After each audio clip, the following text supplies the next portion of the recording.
There's a moment in Alcatraz Federal Penitentiary on June 23, 1936, that changed how every inmate in the prison understood power, respect, and the consequences of underestimating a man based on his current circumstances. Al Capone was standing in the prison laundry room, folding sheets like any other inmate assigned to laundry duty. He was 37 years old, 4 years into an 11-year sentence for tax evasion. The most feared gangster in American history, the man who'd controlled Chicago, who'd ordered the Valentine's Day Massacre, who'd built an empire on bootlegging and violence, was now federal prisoner 85, doing laundry in the most secure prison in America. Some inmates thought that meant Capone was finished, broken, just another convict counting days until release. They were wrong. James Tex Lucas was one of those inmates. He was 30 years old, serving 30 years for bank robbery and kidnapping. Tex was a hard man, violent, unpredictable, with a reputation earned through multiple prison fights. He was also deeply resentful of Capone's celebrity status, the way other inmates deferred to him, the special treatment Capone seemed to receive despite being in the same concrete box as everyone else. Tex had been planning the attack for weeks. He'd stolen a pair of barber shears from the prison barbershop, 8 inches of sharp steel, designed for cutting hair, but perfectly capable of cutting flesh.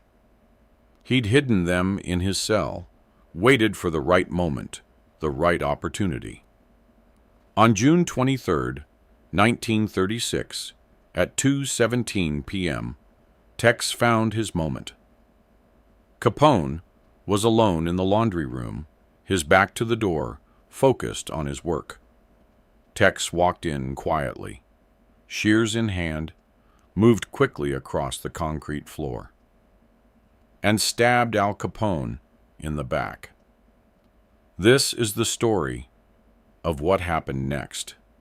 Not the story the prison guards saw, not the version that went into the official reports, but the truth about what happened in that laundry room, in the infirmary afterward, and in the weeks that followed, when Al Capone reminded everyone in Alcatraz that being in prison didn't make him any less dangerous. Alphonse Gabriel Capone was born on January 17, 1899, in Brooklyn, New York. By the time he was arrested in 1931, he was the most famous criminal in America, maybe in the world. He'd controlled Chicago during Prohibition, making millions from illegal alcohol, gambling, and prostitution. He'd corrupted police, judges, politicians.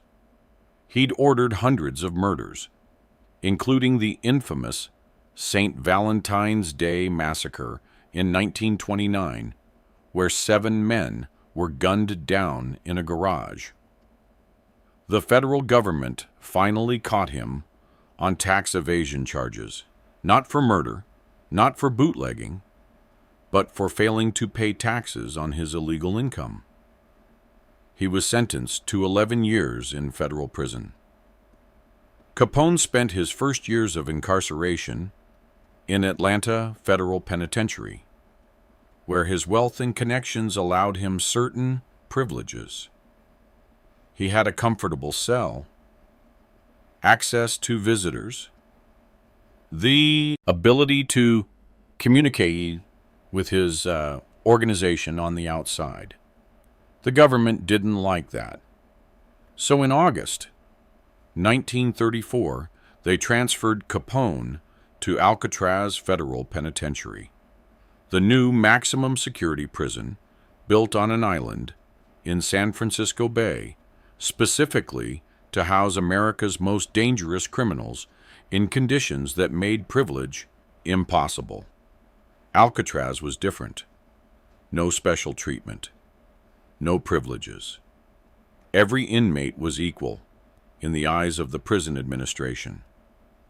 Didn't matter if you were Al Capone or some nobody bank robber, you got the same cell, the same food, the same routine. For some inmates, this was unbearable. For Capone, it was almost a relief. He was tired. Tired of running an organization. Tired of looking over his shoulder. Tired of the constant pressure of maintaining power. In Alcatraz, he could just be another prisoner. Work his job, keep his head down, serve his time. But even in Alcatraz, even trying to be just another inmate, Capone commanded respect. Part of it was his reputation. Everyone knew who he was, what he'd done. Part of it was how he carried himself. Capone was polite to guards, respectful to other inmates, never caused unnecessary problems. But underneath, the politeness was something unmistakable.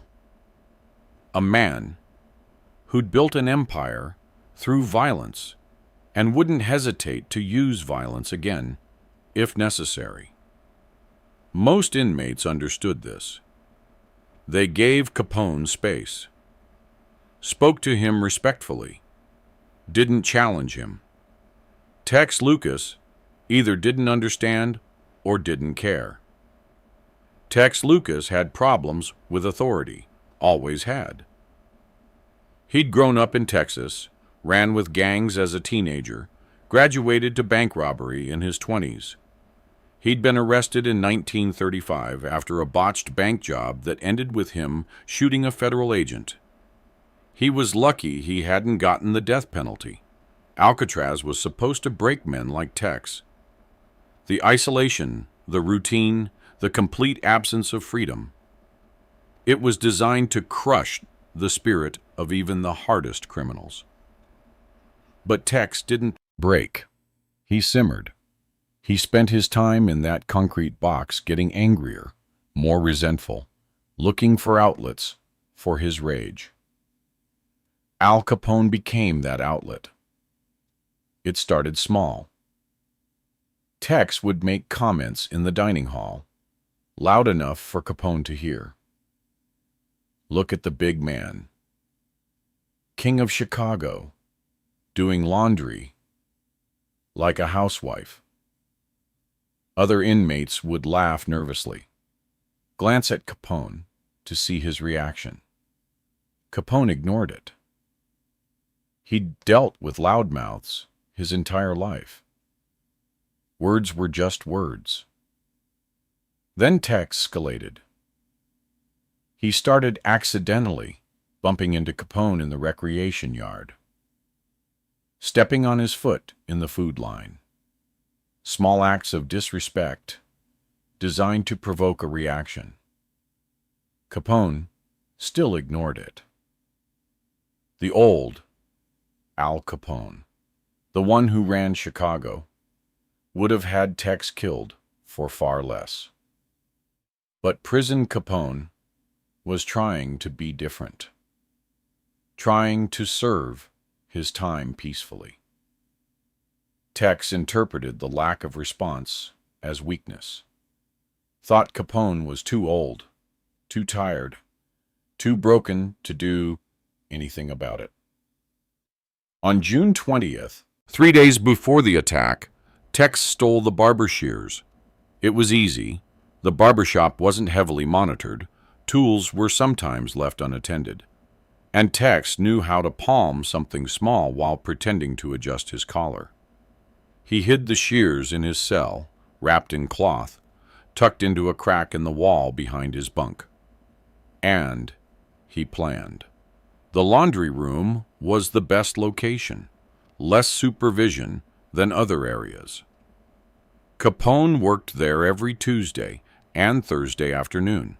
Tex could slip in, do what needed to be done, and slip out before anyone noticed. On June 23rd, Tex put his plan into action. The laundry room at Alcatraz was hot, humid, filled with the smell of soap and steam. Large industrial washing machines lined one wall. Drying racks filled the center of the room. A folding table stood near the back, where inmates would fold dried sheets and prison uniforms. Al Capone was at the folding table at 2:15 p.m., alone, methodically folding a stack of sheets. He'd been doing this job for 18 months, found it almost meditative. Simple, repetitive work that let his mind wander. He heard the door open behind him. Didn't think anything of it. Other inmates came in and out all the time, dropping off dirty laundry or picking up clean uniforms. He heard footsteps. Quick. Too quick. Capone started to turn. He felt the impact before he felt the pain. Something sharp, driving into his back, just below his left shoulder blade. Not deep. Tex's aim was off, the angle awkward, but deep enough to cut through skin and muscle. Capone grunted, stumbled forward against the table. Tex pulled the shears out, raised them again for a second strike. That's when Al Capone remembered who he was. Pain exploded through Capone's back. He could feel blood soaking through his shirt, warm and spreading. Most men would have collapsed, would have screamed for help, would have tried to run. Al Capone turned around. His face was completely calm. No fear, no panic, just focused rage. Tex froze. He'd expected Capone to go down, to fall, to be helpless. Instead, Capone was standing, blood spreading across his back, looking at Tex with eyes that reminded everyone within sight why this man had controlled Chicago. "You made a mistake," Capone said quietly. Tex raised the shears again. "You're finished, old man." Capone's hand shot out, grabbed Tex's wrist, twisted, hard. Tex's grip on the shears weakened. Capone ripped them out of Tex's hand, threw them across the room. They clattered against the concrete wall, landing near a washing machine. Tex threw a punch, caught Capone in the side of the head. It was a good punch, solid, the kind of punch that would have dropped most men. Capone barely moved. He was running on adrenaline now, on instinct, on years of street fighting and violence that prison hadn't erased. Capone grabbed Tex by the shirt, pulled him close, and headbutted him. Tex's nose exploded in blood. He stumbled backward, dazed. That's when Capone saw the mandolin. It was leaning against the wall near the door. One of the inmates who worked in the laundry played it during breaks, left it there during work hours. It was a cheap instrument, wooden, but solid, heavy enough to do damage. Capone grabbed it, and he went to work. What happened next lasted maybe 90 seconds. But to the guards who eventually arrived, to the inmates who heard the sounds from the hallway, it felt like much longer. Al Capone swung the mandolin like a baseball bat. The first hit caught Tex across the side of the head. The wooden instrument made a sickening crack sound, not breaking, but hitting bone. Tex went down to one knee. Capone hit him again, this time across the jaw. Teeth broke. Blood sprayed across the concrete floor. Tex tried to cover his face with his hands.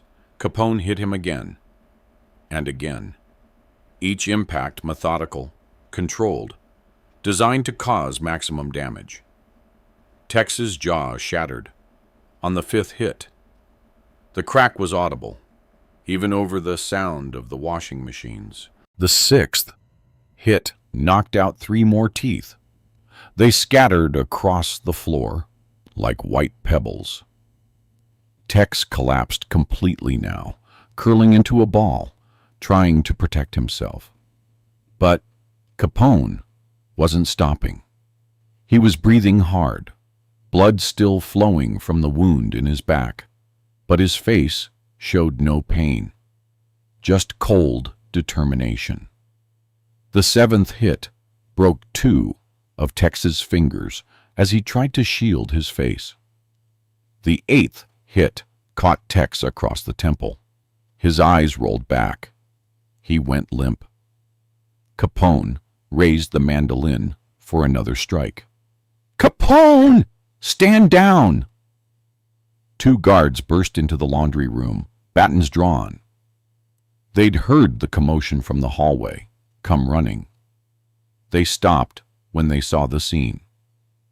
Tex Lucas on the floor, unconscious, blood pooling around his head, his face unrecognizable. Al Capone standing over him, holding a mandolin, blood soaking through the back of his prison shirt. One of the guards, a man named Officer Morrison, who'd worked at Alcatraz since it opened, later told other guards, "I've seen fights, I've seen beatings, but what Capone did to Lucas, that wasn't a fight. That was a statement." Capone dropped the mandolin, held up his hands. "I'm done." The guards approached carefully. One checked Tex's pulse. "He's alive." "Barely." The other guard looked at Capone. "You're bleeding." "I know," Capone said calmly. "He stabbed me first." "What?" Capone turned around, showed them his back. The wound was still bleeding, the shirt completely soaked now. "Lucas came in with Shears, stabbed me in the back. I defended myself."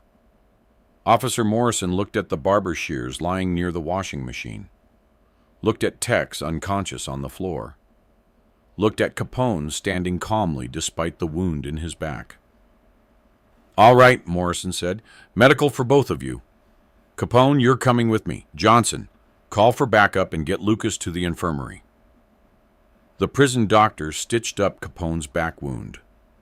12 stitches. The blade had missed anything vital, but it had been close. An inch to the weight would have punctured Capone's lung. "You're lucky," the doctor said. "I'm alive," Capone corrected. "Luck's got nothing to do with it. You should be in shock. You lost a lot of blood." "I've lost blood before." The doctor finished the stitches, bandaged Capone's back. "You'll need to rest. No work duty for at least a week." Capone nodded. In another room of the infirmary, 3 doctors were working on Tex Lucas. His injuries were extensive. Fractured skull, broken jaw in 2 places, 14 teeth knocked out, 3 broken fingers, severe concussion, multiple lacerations. "Will he survive?" one of the doctors asked. "Probably," the head doctor said. "But his jaw's going to need to be wired shut for months. The facial reconstruction will take years if it happens at all. And the brain damage," he shook his head. "We won't know the full extent for weeks." Tex Lucas would spend 3 months in the infirmary. When he finally returned to general population, his jaw was wired shut, his face permanently disfigured, his speech slurred. Other inmates barely recognized him. The warden of Alcatraz, James A. Johnston, conducted a full investigation into the incident. He interviewed both men, interviewed the guards, examined the evidence. The facts were clear. Tex Lucas had stolen barber shears, entered the laundry room, and stabbed Al Capone in the back without provocation. Capone had defended himself. The level of violence Capone used was extreme, but technically justified under the circumstances. Warden Johnston called Capone to his office 3 days after the incident. "Sit down, Capone," Johnston said. Capone sat. His back was still bandaged, still painful, but he moved carefully, didn't show discomfort. "I've completed my investigation," Johnston said. "Lucas attacked you. You defended yourself. No additional charges will be filed against you. Thank you, Warden. However," Johnston continued, "the manner in which you defended yourself, that concerns me." "How so?" "You beat Lucas half to death with a mandolin. You broke his jaw, knocked out 14 teeth, fractured his skull. You didn't stop when he went down. You kept hitting him until guards arrived." Capone looked at the warden steadily. "He stabbed me in the back, tried to kill me. What was I supposed to do? Ask him nicely to stop?" "You were supposed to defend yourself with reasonable force." "I did defend myself with reasonable force. The force necessary to make sure he didn't get up and try again." Johnston sighed. "You've been a model prisoner, Capone. No incidents, no problems. I'd like that to continue." "So would I." "Then understand this. I run a tight ship here. Violence is not tolerated, even justified violence. You've been warned." "Understood, Warden." Johnston dismissed him. Capone walked out, back to his cell, back to the routine of prison life. But something had changed. Something fundamental? Word of what happened spread through Alcatraz within hours. By the next day, every inmate knew the story. The details varied. Some said Capone had killed Lucas. Others said he'd used his bare hands. Others claimed he'd thrown Lucas through a window. But the core truth remained. Al Capone, stabbed in the back and bleeding, had turned around and beaten his attacker so severely that Lucas spent months in the infirmary and was never the same again. The respect that followed was immediate and absolute. Inmates who'd never spoken to Capone before approached him in the yard, nodded respectfully. "That was something, what you did to Lucas." "It was self-defense," Capone would reply simply. "Still, takes a certain kind of man to keep fighting with a knife in his back." Even the guards treated Capone differently. Not with friendship. Alcatraz guards never befriended inmates, but with a certain wariness. A recognition that this 37-year-old man doing laundry duty was still capable of extreme violence when necessary. Capone didn't seek out the attention, didn't brag about the fight, didn't try to intimidate anyone. He just went about his business, served his time, stayed polite and respectful. But everyone understood now. Everyone knew. Al Capone might be in prison, might be doing laundry and following rules, but underneath the compliant prisoner was the same man who'd controlled Chicago, the same man who'd built an empire on violence, the same man who, when pushed, would push back harder than you could imagine. Tex Lucas never challenged anyone again. When he finally returned to general population, he kept his head down, avoided eye contact, moved through the prison like a ghost. The other inmates barely acknowledged him. In a place where reputation was everything, Tex had none. He'd challenged the most famous gangster in America and gotten destroyed for it. Here's the interesting thing. That beating in the laundry room was the entire revenge. There was no follow-up, no continued harassment, no ordering other inmates to make Tex's life miserable. Capone had made his point. The beating itself was the message, and the message was received. Some expected Capone to have Tex killed, to order a hit through his connections on the outside, to arrange for Tex to have an accident in the prison. But Capone did none of that. He'd already won. Tex Lucas was broken, physically, psychologically. Killing him would have been redundant. This actually impressed the other inmates more than additional violence would have. It showed restraint, showed that Capone understood proportional response, showed that he was still in control of himself, still thinking strategically. An inmate named Robert Stroud, the famous Birdman of Alcatraz, had a cell near Capone's. He and Capone sometimes talked during recreation periods. About a month after the incident, Stroud asked Capone about it. "Lucas is still alive," Stroud said. "I thought you'd arrange something more permanent." Capone shrugged. "Why? He's already finished. Everyone sees what he is now. A man who attacked someone from behind and still lost. What more revenge do I need? Some men would want him dead on principle." "I'm not some men," Capone said. "And this isn't Chicago. This is Alcatraz. Different rules." Stroud nodded. "You've changed." "I'm older. Tired. I just want to do my time and go home." "But you're still dangerous." Capone smiled slightly. "Only when I need to be." Al Capone served the rest of his sentence without further incident. The stabbing incident was his only major altercation during his time in Alcatraz. But Alcatraz was breaking him in other ways. Capone had contracted syphilis years earlier.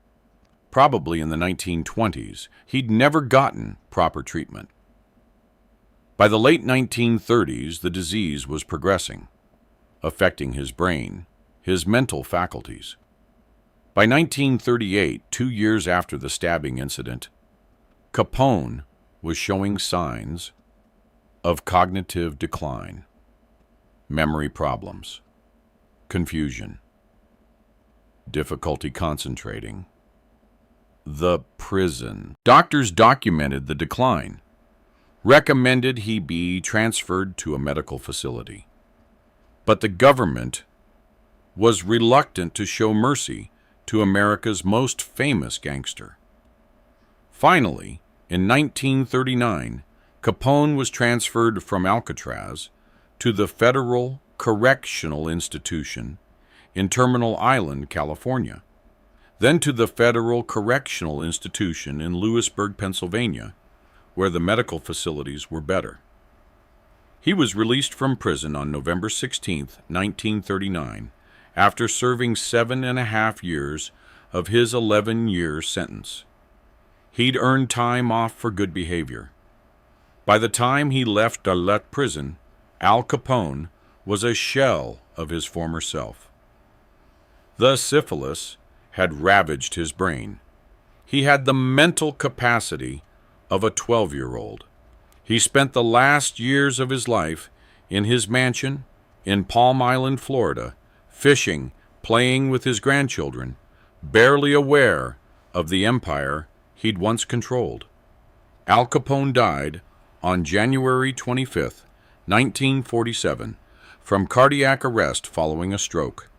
He was 48 years old. The mandolin that Capone used to beat Tex Lucas was destroyed after the incident. Prison policy. Any object used as a weapon was confiscated and destroyed to prevent it from becoming a trophy or inspiration for other inmates. But the story lived on. It became one of the most famous incidents in Alcatraz history, told and retold by guards, by inmates who were there, by journalists who covered the prison. What made the story resonate wasn't just the violence. Prison violence was common. What made it resonate was what it revealed about Al Capone. Here was a man at the end of his criminal career, sick, imprisoned, trying to serve his time peacefully. And when attacked, when stabbed in the back by a younger, stronger man, Capone had turned around and proven that age and circumstances hadn't diminished him. The story proved that reputation is built on actions, not on past glory. That respect earned through decades of power and violence doesn't disappear just because you're in prison. But it also proved something more nuanced. Something that many of the inmates who witnessed the aftermath understood but struggled to articulate. That Capone's restraint after the beating, his decision not to pursue further revenge, not to have Tex killed, not to make an example beyond the beating itself, demonstrated more strength than continued violence would have. In a world where violence was currency, where showing mercy was often interpreted as weakness, Capone's proportional response was revolutionary. He defended himself completely, brutally, but he'd stopped when the threat was neutralized. He hadn't let emotion drive his actions beyond that moment. That, more than anything, was why Al Capone remained respected in Alcatraz until the day he left. Not because he'd beaten someone, but because he'd beaten someone exactly as much as necessary, then stopped. That wraps it up for today. On June 23, 1936, an inmate named Tex Lucas stabbed Al Capone in the back with barber shears at Alcatraz Federal Penitentiary. Tex thought Capone was weak, thought prison had broken him, thought he could attack the most famous gangster in America and walk away. He was wrong. Capone turned around, bleeding, grabbed a mandolin, and beat Tex so severely that Tex spent 3 months in the infirmary with a shattered jaw, 14 missing teeth, and permanent brain damage. And then Capone did something that shocked everyone even more than the beating. He stopped. No follow-up revenge. No additional violence. Just one brutal, decisive response that reminded everyone in Alcatraz, you don't attack Al Capone. Not from behind. Not from the front. Not ever. If this story hit you, drop a comment below. Subscribe for more stories where legends prove they're still dangerous, even in their darkest hours. See you in the next one.